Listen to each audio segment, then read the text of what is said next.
राष्ट्रवादी काँग्रेस शरद पवार गटाच्या नेत्या रोहिणीताई खडसे यांनी शरद पवारांची मोदीबाग या कार्यालयात येऊन भेट घेतलेली आहे। आपल्यासोबत स्वतः रोहिणी खडसे आहेत। ताई, पवारसाहेबांची भेट घेतली आहे, काय भेटीत नेमक्या चर्चा झाल्यात? कुठं पुढचं जळगावची सीट आहे किंवा इतर सीट आहेत किंवा आज महाविकास आघाडीची जंगी सभा आहे, काय शरद पवारांसोबत चर्चा झाली? आज तसं चर्चेसाठी मी आले नव्हते, इथे साहेबांना फक्त भेटण्यासाठी आले होते। आज आदरणीय सुप्रियाताई सुळे यांचा फॉर्म भरला जाणार आहे। अमोलदादा कोल्हे आणि आमचे ह्या 3 उमेदवारांचा जो आज उमेदवारी अर्ज दाखल होतो आहे त्यासाठी खरं मी पुण्यामध्ये आली आहे आणि आल्यानंतर आमचे नेते आदरणीय पवारसाहेबांची भेट घ्यायची आणि त्यांचे आशीर्वाद घेणं हे नित्याचं आहे। खरं तर सुनेत्रा वहिनी देखील आज फॉर्म भरतात, पवार वर्सेस पवार, एकीकडे नंतर एकीकडे भाऊजाई फॉर्म भरते, दोघींना काय शुभेच्छा?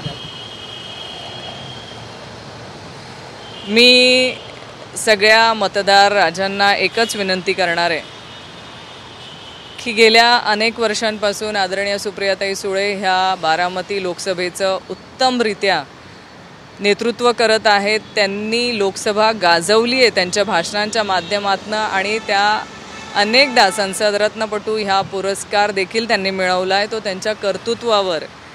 आणि सगळ्या मतदारांना विनंती करेल, ज्या कर्तृत्वान महिला आहेत, ज्या मोजक्या कर्तृत्वान महिला आहेत भारतातल्या, त्यातली सुप्रियाताई सुळे ह्या आहेत आणि त्यांना आपण भरघोस मतांनी मतदान करावं आणि त्यांना आशीर्वाद द्यावे, कारण शेवटी खूप कमी महिला आहेत की त्या स्वतःला सिद्ध करतात आणि त्यातल्या आदरणीय सुप्रियाताई सुळे आहेत। रोहिणीताई, तुम्ही एकीकडे सुप्रियाताईंचं म्हणते, पण अजित पवारांनी गेल्या 2-3 दिवसात प्रचारात जे मुद्दे मांडलेत, काल पण ते असं म्हणाले की तुम्हाला हवं ते देतो, हवं ते तेवढा निधी देतो, फक्त माझ्या चिन्हासमोर किंवा आमच्या चिन्हासमोरचं कचाकच बटन दाबा। त्यानंतर द्रौपदींचं विधान त्यांनी केलं। कसं बघता अजित पवारांच्या सातत्याने या विधानाकडे?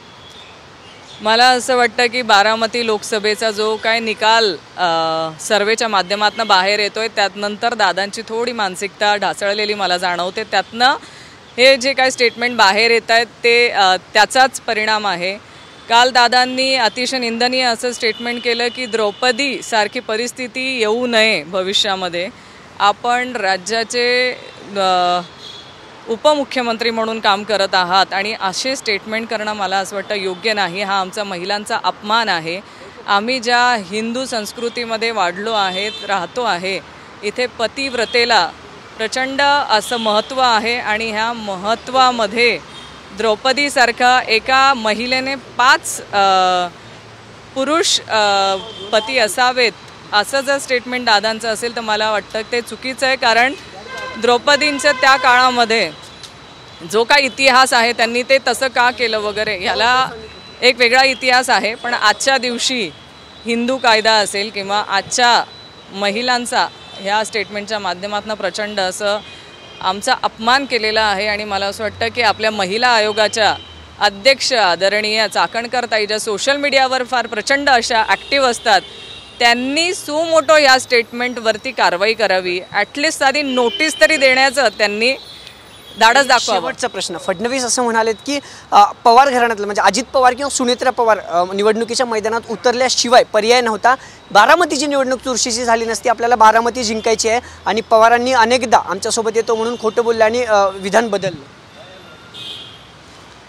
असं मला वाटत नाही की आदरणीय पवार साहेबांनी कधीही स्टेटमेंट बदललं आहे। त्यांनी आधीपासूनच भारतीय जनता पार्टीच्या विचारधारेच्या विरोधामध्ये लढायचं आहे हे त्यांनी दिलेलं, त्यांची भूमिका त्यांनी कायम स्पष्ट केलेली होती आणि त्याच भूमिकेवरती आम्ही आजही सगळे ठाम आहोत। पण फडणवीसांनी जे विधान केलं त्यावरून पवार वर्सेस पवार वाद भाजपकडून लावला गेला असं वाटतं तुम्हाला? मी आधी अनेकदा सांगितलं आहे की परिवारामध्ये वाद निर्माण करणं आणि परिवाराला एकमेकांच्या विरोधात उभं करणं हे भारतीय जनता पार्टीची स्ट्रॅटेजी आहे आणि ते त्याच्यामध्ये कुठेतरी काही प्रमाणात का होईना त्यांना ते सक्सेस मिळताना दिसते। रोहिणी खडसे स्वतः पुण्यात आहेत, सुप्रिया सुळे, अमोल कोल्हे आणि दंगेकर यांच्या फॉर्म भरण्यासाठी आता त्या निघालेल्या आहेत, पण त्यापूर्वी त्यांनी शरद पवारांची भेट घेतलेली पाहायला मिळते आहे। कॅमेरापासून तुषार नानावरेसह अभिजित पोते, TV9 मराठी, पुणे।